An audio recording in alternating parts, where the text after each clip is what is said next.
Hello, Shane. How are you doing? Good, thank you. How about you, Lewis? I'm not too bad. Life's going on. I have a question for you.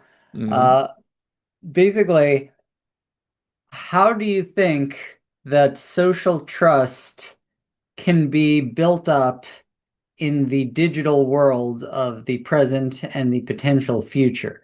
Because in the past, in the distant past, most people knew each other. They were in the same village or tribe or whatnot.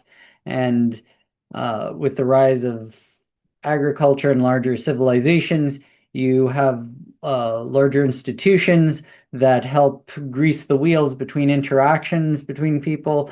And that's where different religions and cultures they were able to help with that. But now we live in a strangely fragmented world, and basically, what do we do about it? How can social trust be proven at a time when someone might move from one part of the country to another, or even to a different country, and not share a whole lot in common with the people they're going to be living with or working with? Any Mm. thoughts or ideas? Well, I mean, first thing, this isn't just about the digital world because most digital interactions are low friction but low stakes. So, like, you can chat to some random person on Facebook or wherever, but it's usually fairly inconsequential. So, um, as long as they can't convince you to like crack open your bank account and send them money or give them passwords or anything, which Like, happens enough to be a concern.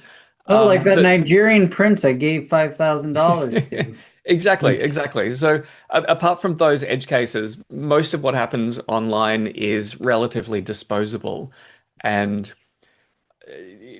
I'm really interested in the transition between those two worlds because I think these digital tools give us the opportunity to meet people from almost anywhere on the planet, but it's very difficult to establish that that is a trustworthy person, or more recently, if it's even a person. Like we have this whole AI imitating live human beings issue starting to come out, and it's kind of sad because it's I'm old enough to remember when the internet was still a relatively innocent and naive place, and it's not surprising that it's become increasingly predatory and manipulative.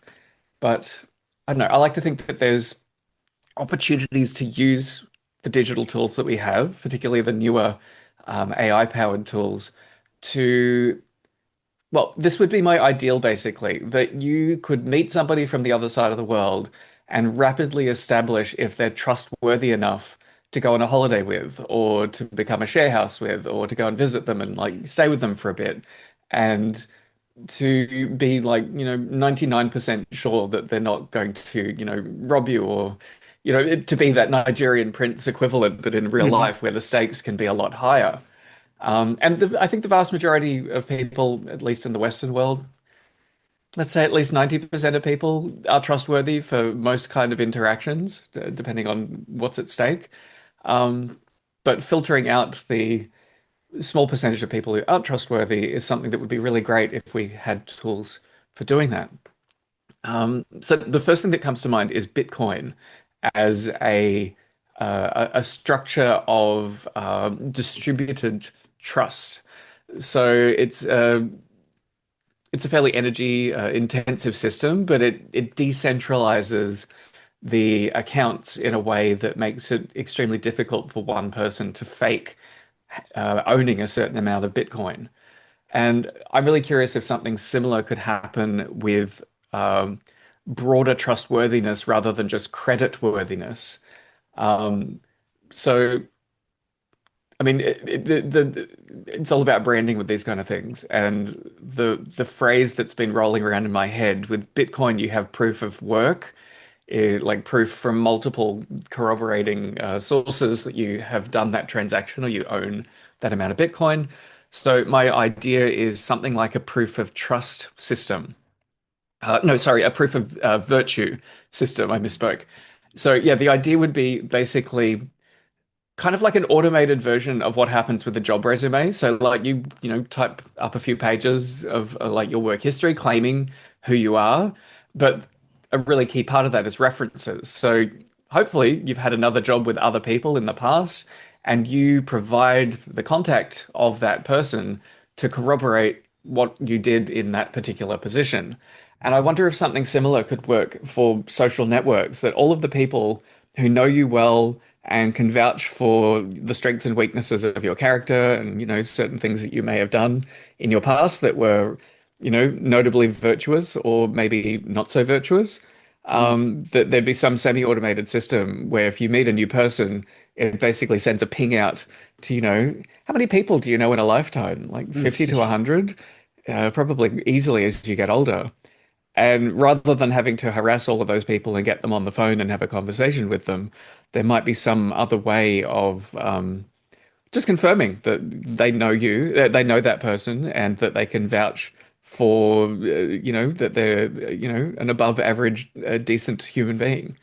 Mm. So it's basically letters of recommendation within a blockchain almost. Hmm. And well, there's one other way that I could see this being done. And this has even broader implications. So we know we all live in a mass surveillance society, that there's files on us on government and corporate computers that keep track of what we're like as consumers and if we've done anything that is, flagged as a concern by the FBI. Hmm. And most of our day we can pretend that that isn't happening and just kind of live in a fantasy land that we're free and we're free to kind of do whatever we want, but it's always at the back of our mind. So my idea is that individuals could start surveying themselves. And the technology to do this is quite straightforward. Like you could wear a voice recorder 24 hours of the day and then transcribe that into text to compress it down by like several orders of magnitude. And I looked up this, like a whole lifetime's worth of medium quality audio recordings could be stored on like a couple of hard disks, and the entire verbal, like word written transcript of your entire life could be stored on like a high level USB stick. So the reason why I think this could be useful is um, we're very aware of this idea of a social credit score or even a credit score for the financialized kind of Western cultures. It Hmm. reduces your entire identity down to just a number, which has a whole lot of unintended negative consequences that people can learn how that number is calculated and that it starts modifying behaviors to try and optimize it. And I think it also particularly when it comes to trusting other people, it isn't just one metric. It's different people have different values, and I think everybody has been put in circumstances in life where they've had to make difficult decisions that some people would condemn, and that other people would be like, "No, I understand why you had to do that." So I like the idea of having this really rich data set that you carry around with yourself. That if you meet a new person, like imagine you go on a date and the new culture is basically that you give each other a peek of your life logs, that you use an AI basically to ask the questions that matter to you about that person's life log and extract the relevant data of things that you care about. This kind of system also has implications for like the legal system. Imagine going to court and you have like your entire life transcript, like every moment that you ever said or did or went anywhere in like a verified account. So people's ability to make false accusations about what you've done or to, put a personal spin on it to their benefit would be massively curtailed. And particularly, there's talk about AI automating some elements in the justice system and the legal system. Imagine two complainants go along, they both take their life logs, and the events under question checked from multiple perspectives. It could ping out to other people who were around at the time. Maybe they got a better recording or a different perspective. And then finally, you could have an assessment of character based on everything you've ever said and done in your life as a final extenuating circumstance that if this is the first time that something bad like that has happened to you, the AI can make a really granular assessment of that. So a lot of people will hear that and be like, "Wow, this sounds like it's straight out of a dystopian novel." Like I'm being recorded every second of every day. The AI is determining whether I'm telling the truth. That's like, Mm. how would I be able? I mean, how can the AI tell? What if it makes mistakes? And I mean, Oh yeah. why would I want to be monitored all this time? Like what? Well, it's basically, like I said, governments and corporations are already doing this. So as much as you Not trust them, 24/7, not 24/7 though. oh, I don't know. The exact amount is You can turn your phone off and like go somewhere without your phone and I mean if you have a car without modern systems mm, then I mean yeah you can pretty much be incognito but with this I this system it's like Black Mirror I'm getting almost Black Mirror vibes if it's not done well. well, the thing is, you own your own data. And anytime you interact with other people, they could potentially be adding your interaction to their data set. So again, you've got this distributed cross correlation of events. If anyone wants to go in and doctor their records, there'll be like other people who are potentially present, and that discrepancy would get exposed. So yeah, basically you could own that entire data set yourself rather than it being in the hands of a government or a corporation. So that gives you some ability to push back.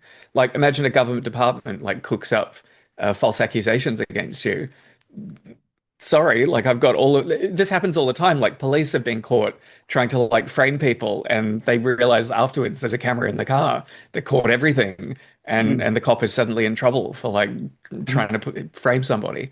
Um, and what was the other consideration? Well, there could be a culture flip, basically, that anyone is free to not record their own life or to turn it off for periods, but then that becomes suspicious. Like, why would you want to do that for that period of time?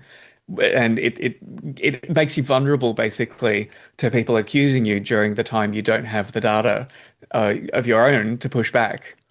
So basically, you have a choice either to always be recorded or to not record yourself at times and then leave yourself open to potential suspicion. I mean, that. Yeah, yeah, and it is a bit dark, a bit Black Mirror, I would admit, but I think it's basically defense against the dark arts. You need to use destructive magic to fight back against destructive forces.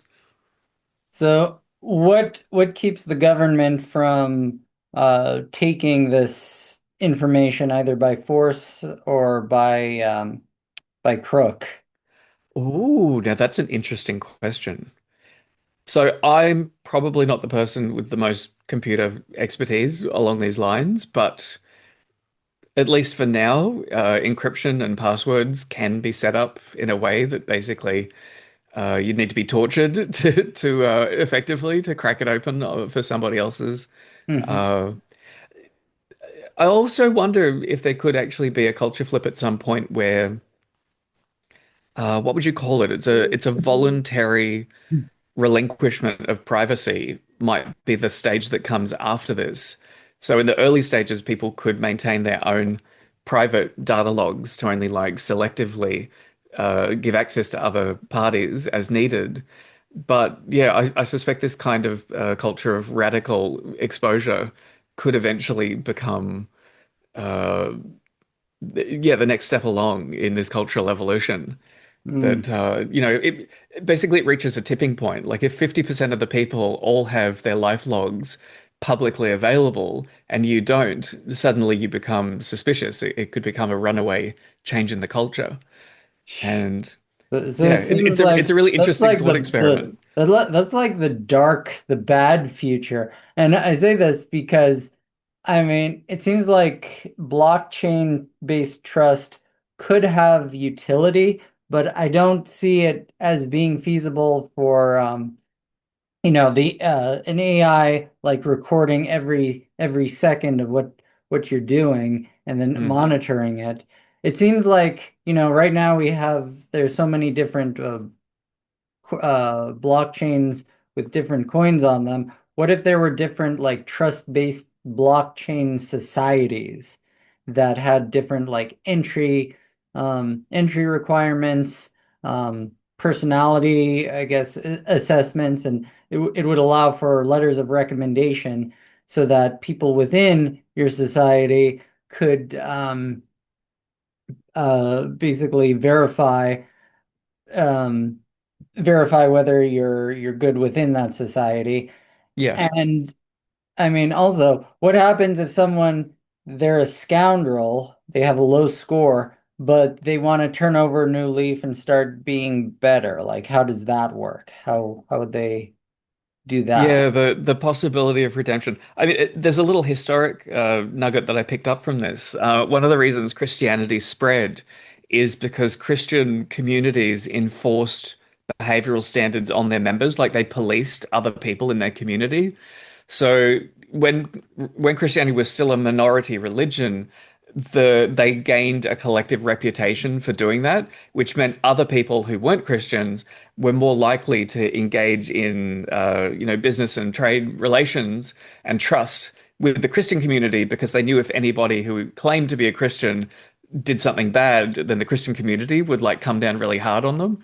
Mm, So I think that's that idea of certification bodies mm, functioning in a similar way that you can basically you can apply to those bodies to get their stamp of approval that you meet a certain set of virtues. So that could be an interesting thing, and it also reduces part of the friction. Like if you have, terabytes worth of data, and you need to use an AI to chew through that to spit out a simple yes or no answer, then that's pretty inefficient. So compacting that down into something that's more manageable. I could see that there's a practical benefit to that, though I think it's a trade-off because it makes the system easier um, uh, to hoax. Basically, you can steal one of those certificates from the organization, and if they don't stop that, eventually it's going to destroy their reputation as being a trustworthy certifier. mm. So, right now, though, with modern capabilities, what do you think the best course of action would be for someone who wants to determine if someone else is trustworthy online, like the Nigerian prince I told you about? Uh, That's a really interesting question. he said he's gonna get back to me any day now. Well, here's the thing. Like we used to have, before we're all broken apart by digital technology, we used to have friend groups. And like if you wanted to start dating somebody, you'd always ask their friends, like friends and friends of friends. Like you kind of scope the community to get a snapshot of who they really were when they weren't putting on, their best appearances. Mm, Um, and I wonder. And like we try and do a similar thing these days. Like you'll cyber stalk somebody if you've just started dating them. Like you'll try and look up their profiles and their Twitter and see what they've been saying and dig around through their online activity.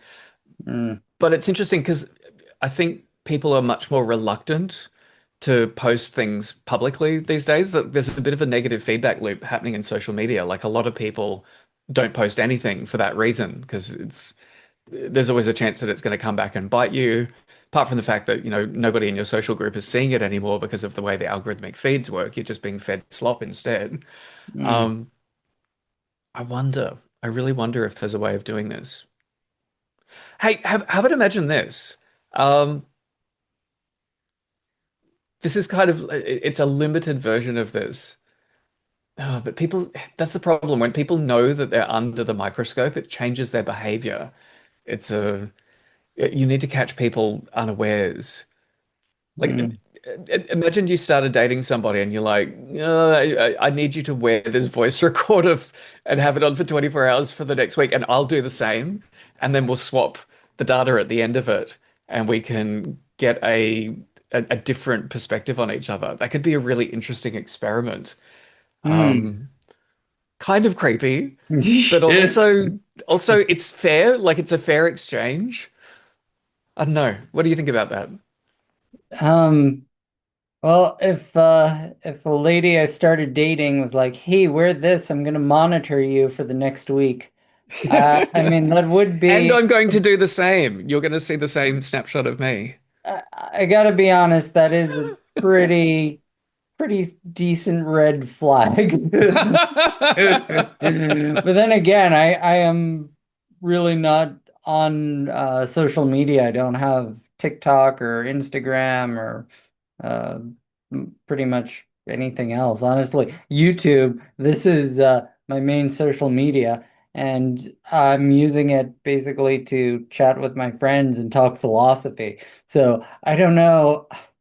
I mean, some people might be into that, but th those who aren't, it's like, what is done about us? Because I really would not want my personal information to be out there.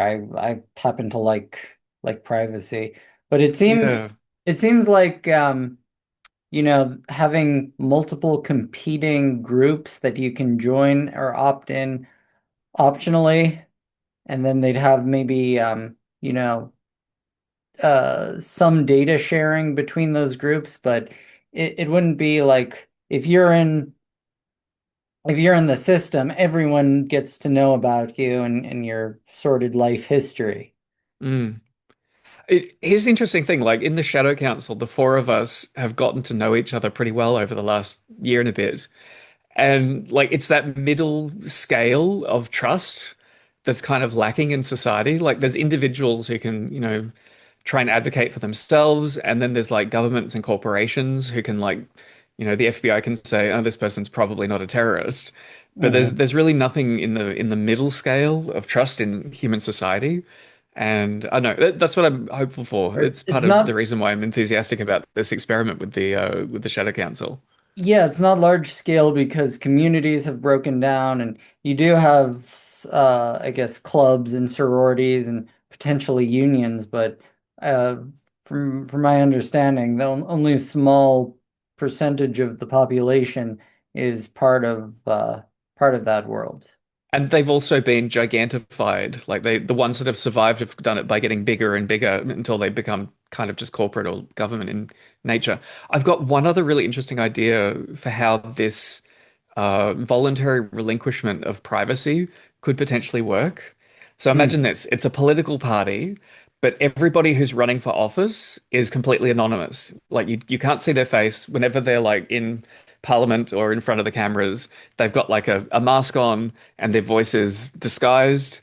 But the flip side of that is that while they are serving in office, everything they do 24 hours a day is available publicly. So these people, Except their decide face. to accept their face. So you know everything they say and everything they do and everywhere they go, but you don't know who they are. So, and I could see this as solving a couple of problems in politics. So the first one is trust. So we all know that politicians are being bribed and blackmailed, and like all sorts of horrible, nasty things are happening behind closed doors that make it extremely difficult for elected officials to serve in the Mhm. interests of the people who put them into power, the voting public. So that would be one thing. Like if you know that you go into the office and try and bribe this official, your identity and what you said will be instantly available to the entire voting public, it kind of roadblocks all of that mechanism for manipulating the levers of power. But I think the really important thing, the flip side, is that anonymity. So being a politician today is horrible. Like you're under constant psychological attacks by the media and the public. You're also vulnerable to assassination, and your family and people you care about are all a target as well. And anybody who is highly intelligent and capable, who could actually like function really well in an official position, is also smart enough to realize that they don't want to do that to their life. They have no reason to like, interrupt their career for like, 4 years. And then if they make one big mistake, it'll like follow them for the rest of their life and, all the other nasty things that can happen. So it's basically a trade-off that it's both anonymity and complete exposure. So The other thing you could do that's really interesting with this is, oh Question yeah, is, sorry, yeah, what response. what would keep, say, if a politician was being monitored, what would keep them from, say, turning on the TV, and then like exchanging written letters with with a lobbyist or Maybe something? they would need to have a little drone. You know, you can get those drones that follow you and record what you're doing. Um, yeah, that is very Black Mirror. Yeah, yeah. But I mean, this is kind of the stage we've gotten to with politics, that the people who are elected into office are so obviously just puppets on a string. Then Mm, why not just make them an empty vessel? It yeah. also solves a few issues with if you live in a violent time and your candidates are being assassinated, you can basically just replace them. I mean, you have body doubles in like dictatorships for this reason, that it becomes really difficult to knock out the actual person in power.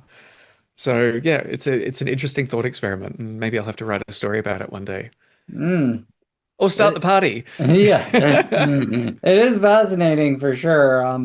I mean, it's one of those things where it could go very wrong, but I don't know, maybe some modifications, and maybe amongst uh certain groups, it might be able to be feasible. Mm. I mean, yeah, it is very thought-provoking, if nothing else. But Shane, thank you so much for your time, and